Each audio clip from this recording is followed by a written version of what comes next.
Hey folks, welcome to this week's episode. It's gonna be a hoot. We are here right now at Sheltered Nook out of Tillamook Bay City, Oregon, and this place is incredible. They got these tiny homes, they're eco-friendly. I see recycling bins everywhere. I'm excited. We're gonna be bobber dogging, jig fishing, side drifting. It's gonna be great. We're gonna be fishing with the Peel the Reel Guide Service, Nick Popov, and the girls from Northwest Girls Gone Fishing. Northwest Girls Gone Fishing, bringing a couple dudes. Stay tuned, our tips will be up. We're gonna have a great time.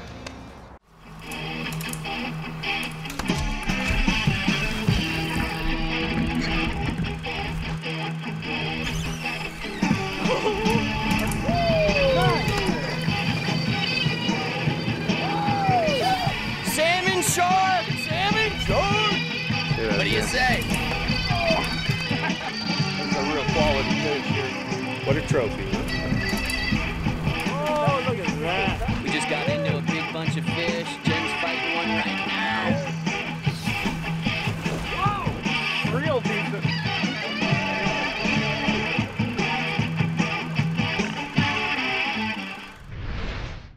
Lunker Junkies TV is brought to you by Mark. Get ready for your season for less. Pro Tier Bait Scents and Cures. Ruthlessly effective. Max Lure. Home of the wedding ring.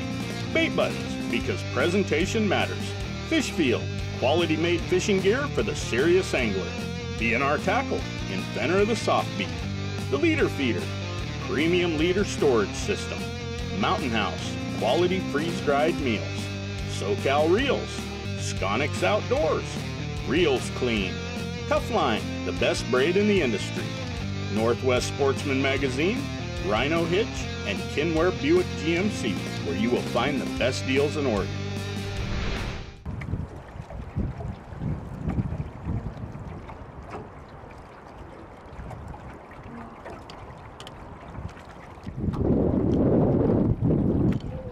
All right, so we just pulled up to this hole, and it's a low clear day. Water conditions are on the low side, so we're trying to stay in the green water basically. And there's a little ledge that runs in here and it drops off. We got kind of a gravel bar that comes in, and it's about 6 feet deep. And as you work through the hole, there's a couple big boulders down in there. And then you come into the tail out down here, which is a lot deeper. It goes to about 6, 8, 10 feet in there. And there's a big ditch in there that the gravel has been pushed out onto the gravel bar. So those fish will come up and they'll lay in this deep little green water here. And on low clear water days like we have today, that's what you're after, is that green water. Those fish are gonna, anywhere they can hide or take cover, that's where they're gonna be at. So we're gonna be kind of fishing the bowl in here. Most of the fish come out of the gravel and lay in the bottom of the ditch. So they'll run along the wall and hopefully it turns into a fish down at the bottom. All right, so today we're gonna kind of go over the bobber dogging rig, and this is the technique we're gonna be using for most of the day. So essentially, you have your bobber stop bead, and then to a float. This is a Fish Field bobber dogging float, which is one of my favorites. They float real good, they're durable, and they have a grommet in there that doesn't get wore out real easy, so they work great. First, I start with my bobber stop bead, which is just to stop your float at desired depth. Next, we have the Fish Field bobber dogging float.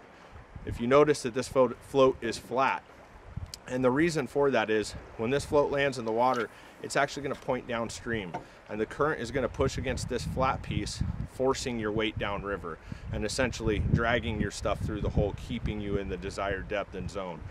Next, I go down to a 3-way swivel, which is to your whatever lead you use. I use the Dave's Tangle Free lead, works great for me.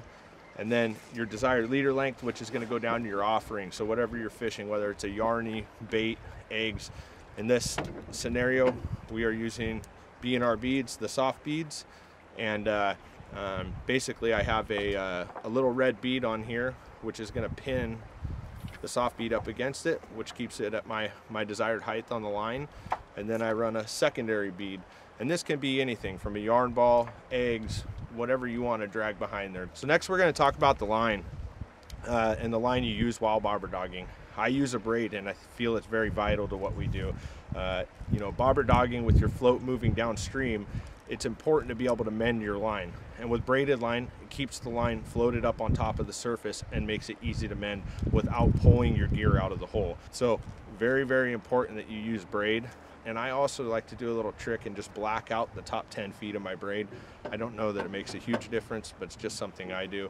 Keeps it, and then I use high vis yellow line. So that's the basic bobber dogging setup, and we'll show it in action.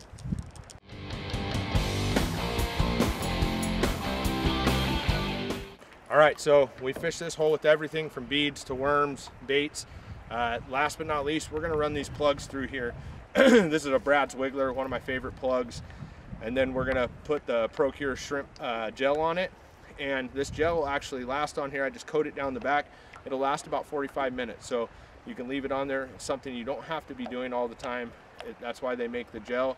And then you use the liquid form for your baits and stuff like that. So we're gonna go give it a run and see if we can put one on the Brad's Wiggler.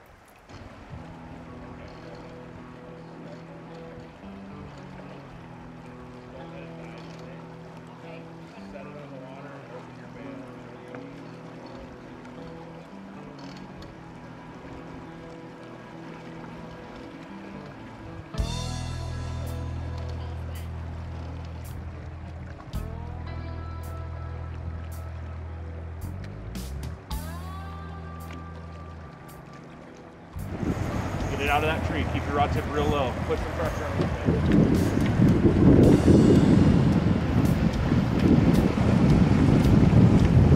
So we're fishing a hole here. It's not your typical steelhead water, but at some point these fish come through here. And so I'm a big advocate of fishing everything. And as you can see, Janae's hooked up here. We're just fishing this inside trench where the boil is, and those fish come up and they lay behind this tree as a breakwater, and that's what happens when you fish it. Nice and easy. Just take your time on it. Woo! That's great. I can't see too well. That's okay. You're fine right there. Keep your rod tip up. Coming straight towards you right now. Reel down a little more. Get it up off the bottom.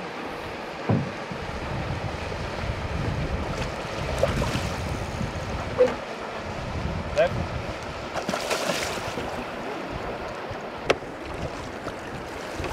All right.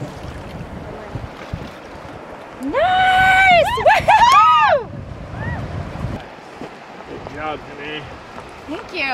That was awesome. Bam! Woo! Got her done. And he said we would get it in this hole. Yep. For sure. All right, so in these type of holes, instead of bobber dogging, I like to run a jig, something vertical, so I can gauge the depth in a deeper hole. This is just your basic type float, you know, your standard float for bobber fishing. Run to a weight here, and then on the business end, I'm just running a Brad's jig here, and you know, you could use your favorite color or whatever, pinks, oranges, but this is one of the ones I like to fish, pearl head with the beads. And basically this allows this presentation to stay above the fish so the fish can see up and come up and get it. Especially in turbulent water, it makes a big difference having your baits above the fish. So let's turn it into a fish here.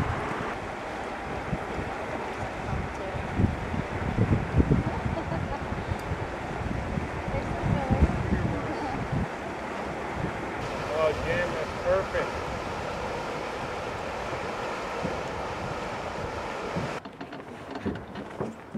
Okay, baby. You and me. Just keep pressure on it, Jen. Second fish of the day. I lost the first one right at the put-in. And Nice fish. this is a nice fish. This one's on a bead. Keep that rod down to the left.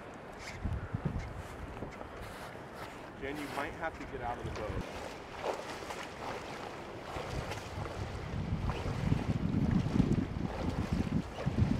So it looks like we got a native fish on here, and it's really important to take care of these fish. So instead of using my hoop net, I'm gonna use my landing net here, which is a cradle type net.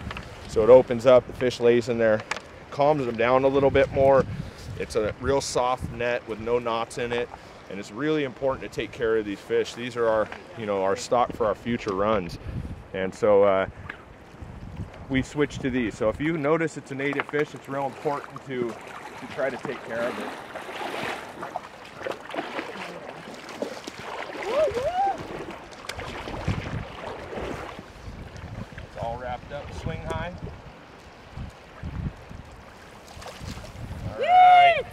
job, Jen. Congratulations.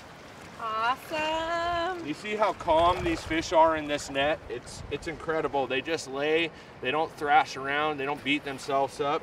So we'll get this hook out and get a quick picture. So there's a beautiful coastal river, Oregon coastal river, wild steelhead, knotless net, you know, and taking care of these things, like I said, is so important. It's the future of our run. So here we go, let her go. Nice and healthy. Healthy as can be. Woohoo!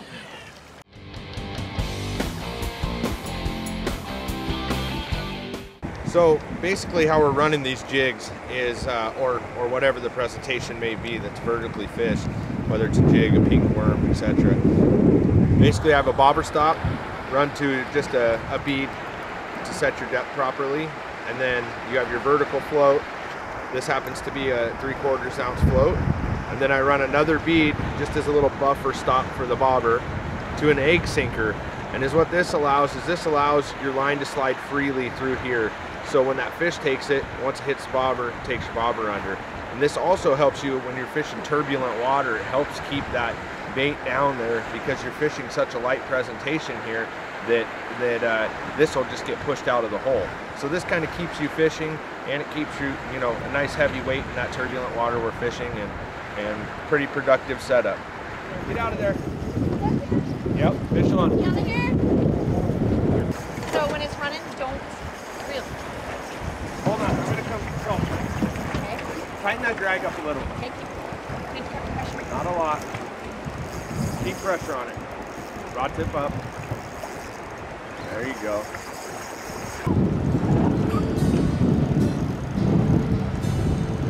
Doing awesome.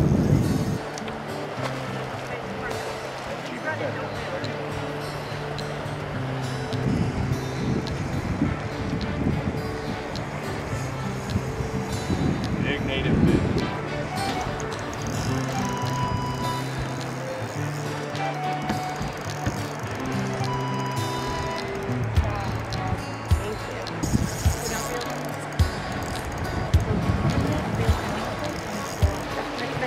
Perfect. Perfect. Yeah, Woo! baby. Woo-hoo! Hold on. There we go. You always want to make sure that they're ready to go, you know. Oh, I see so many people catch these fish, and then when they go to release them, they just catch them and unhook them after they've been in the net and just toss them out of the water. Well, these fish need There time we to go. recover. Woo! Awesome. Good job, Bam, girl. bam. Yeah. Awesome. All right, just got my holy worm tied on here, little jig head, and one of the 6-inch worms. And what I'm going to do here is I'm just going to add a little bit of the Procure Super Sauce. This is a shrimp scent, and it's how I apply this. You can either apply it directly to the worm, or you can apply it to the jig head. And so what I like to do is just put a little smear it around a little bit on the head, and then I run one little stripe up its back. You don't want to overdo it with the scent, but you also want to put a decent amount of scent on there so it gets a good scent trail there in the water. We're going to give this a go. Oh, this is going to be big. This might be it right here.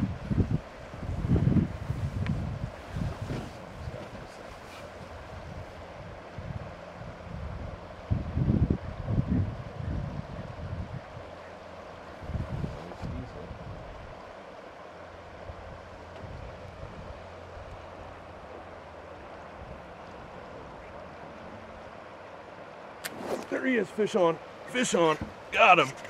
Yeah. Woo! Told you that was gonna get bit. Pretty dog. Here you go, Janae. And it works like that. Don't slack down on him. Just nice, steady. There you go. Ooh, it's a pretty fish too. Oh, here he goes. He's gonna jump. He's gonna jump. Ooh. Soft boat. Yeah. Get my sea legs going. Keep that rod low in the water. There you go. So go ahead and put your rod tip down in the water and just reel. You don't have to pump. It's going to create a bow in your line, and the fish is going to think you're pulling from the other direction, which will force the fish back up into the hole. Just keep cranking. There you go. Just like that. Stay nice and tight to him. See, he's coming right to us. You're going to walk him all the way up above the boat. So you can stay right there. Just keep your rock moving. Give me a nice tall lift. Look at that holy worm hanging out of his mouth.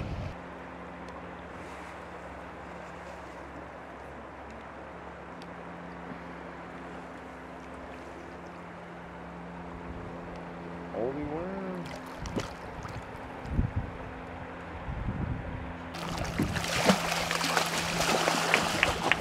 Hey-ya! This looks like a little hatchery buck here. Yep, little misclip. Woohoo! Work! Nice buck we got today. Super excited. It's been a great fishery, great guide, and great product that we're using. So. Okay, so what you're gonna do with this big swirly hole like this, it's really imperative that when you cast over there, and as soon as your bobber gets set straight up and down, you're gonna lift your rod tip real high and not let the line lay on the water. Because what's gonna happen if the line lays on the water, it's gonna sweep your bobber right out of the hole. And the idea of it is that your jig is just gonna float and mill around in this stuff and just kind of float, and all of a sudden it'll disappear and there'll be a fish on the other end. So go ahead and cast just kind of anywhere over in that direction. Practice run. That was practice. Yep. Good to practice. Beautiful. That's right where I hooked that fish yesterday. Okay, and then right now reel up all the slack? Just reel all your slack and just keep your rod tip there. nice and high. Just like that. Okay. Beautiful. Get our big worm! Good job, Fuzz. Good job. I just got done saying, be a hero. Alright, we got a fish on. Northwest Girls Gone Fishing. Fuzz hooked up. We are going to put this one in the net here in a minute. Come on, there it is. And Janae with the net job. Good job. Hatchery fish. There it is, another hatchery fish. All right, take your fish DNR. home.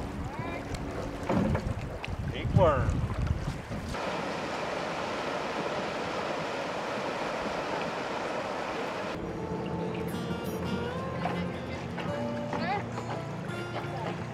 Keep the fish off of that snag. Watch that rod over there.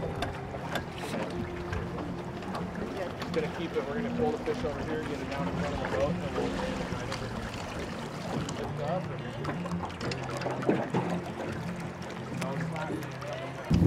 So this time we'd been running a bunch of jigs through there and a bunch of worms, and I decided to put a bait down there, bait of eggs. And typically in the slow clear water, I'm not a huge egg fan, but these deep water holes, these fish will lay up in there.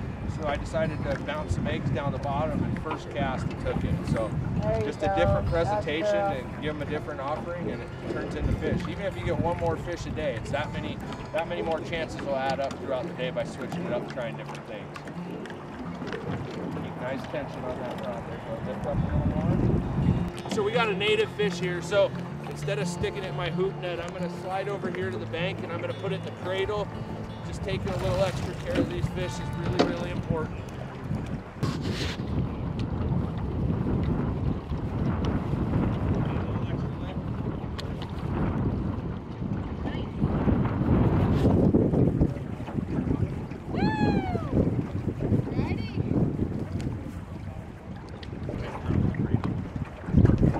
Once again, just a nice native fish, and really important to keep their head in the water. You know, allow them, they can't breathe when they're out of the water. So quick little shot and put them back in. Yeah.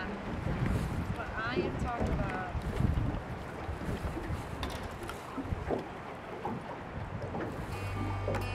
Another bright one. One to go. All right, woohoo! And beautiful hatchery. Nice. There it is. Beautiful little fish. There you go, Janae. There's your prize. Awesome. Great job. Woo! Exciting. That was amazing. Hey, I hope you guys enjoyed this week's episode. Had an amazing trip with the amazing girls of Northwest Girls Gone Fishing. Janae, if any of you ladies out there, get with Janae. and book an incredible fishing trip anywhere across the world, in Alaska with myself and Jennifer, down here in Oregon, Washington with the amazing Nick Popov. Stay tuned. We'll see you out on the water. See you later. Yeah. Woo! If you're heading over to fish the Oregon coast, don't forget to look up Peel the Reel Guide Service, Nick Popov. Great guide. He will put you on the fish, baby. Give Nick Popov a call at 503-484-4860. Also, check out Sheltered Nook on Tillamook Bay in Bay City, Oregon. Beautiful little tiny house-style lodging, all the comforts of home, an absolute angler's paradise. 503-805-5526. And for you ladies that want to learn how to fish or go fishing with other like-minded outdoors ladies, give Northwest Girls Gone Fishing a call, Janae Brock. You can give her a call at 360-989-0218. Born to be fishermen. We were born to be fishermen. So come along with me on Lunker Junkies.